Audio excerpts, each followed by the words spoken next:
இன்னைக்கு சமையல் தோசை ஊற்றிட்டு இருக்கேன். தோசை எங்க தோசை ஊத்துனாவே சூப்பராக இருக்குது தோசை. என்ன சொல்ல வரேன்னா, இப்படி தோசை ஊத்தும் போது யாராருக்கு அதுல ஒரு சக்கரை தோசை ஊத்தி சாப்பிடணும்னு தோணும், யாராருக்கு அது பிடிக்கும்னு எனக்கு கமெண்ட் பாக்ஸ்ல கமெண்ட் பண்ணுங்க. எனக்கு வந்து ரொம்ப பிடிக்குங்க. நான் தோசை செஞ்சேன்னா ஒரு தோசையாவது அதுல இப்படி ஊற்றிதான் ஒரு பரவல கிண்டிட்டு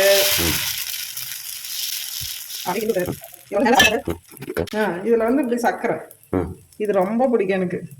சக்கரை தோசை அப்படியே சும்மா சர்க்கரையை மட்டும் அப்படியே தூவி மட்டும் சர்க்கரையை வந்து தூவி மட்டும் விட்டுக்கிறது. இது யாராருக்கு பிடிக்கும் யாராருக்கு தெரியும்னு எனக்கு தெரியல. செஞ்சு பாருங்க. எனக்கு ரொம்ப பிடிக்கும் சக்கரை தோசை.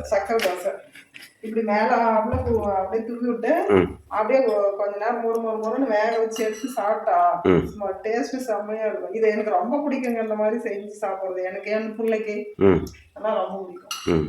இதுக்கு இந்த சக்கரை தோசைக்கு எண்ணெய் மட்டும் கொஞ்சம் ஒரு 1/4 டீஸ்பூன் சேர்த்து ஊற்றி இப்படியே வேக வச்சு கம்மியானல வச்சு இப்படியே வேக வச்சு மொறுன்னு வெந்துக்கும்.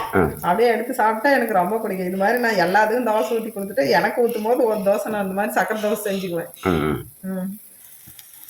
திருப்பி எல்லாம் போட முடியாது.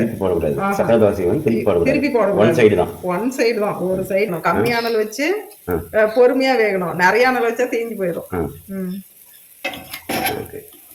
வேகட்டும்.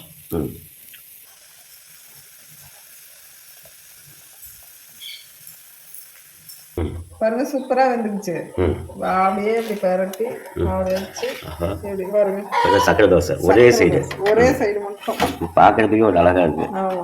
ப்ரௌன் கலரா சூப்பரா மொறுன்னு இது செம்மையா இருக்குங்க சாப்பிடறதுக்கு. சக்கரை தோசை அங்க இந்த மாதிரி தோசை ஊத்தி கொடுத்துட்டு எல்லாத்துக்கும் நான் வந்து இப்படி ஒரு சக்கரை தோசை சுட்டுவேன். எங்க பொண்ணும் இந்த மாதிரி செஞ்சு தரலாம். சரி நீங்களும் இது மாதிரி உங்களுக்கு பிடிக்குன்னா ட்ரை பண்ணி பாருங்க. சூப்பரா இருக்கும். ஓகேங்க, பாய். அடுத்த வீடியோவில் பார்க்கலாம். பாய்.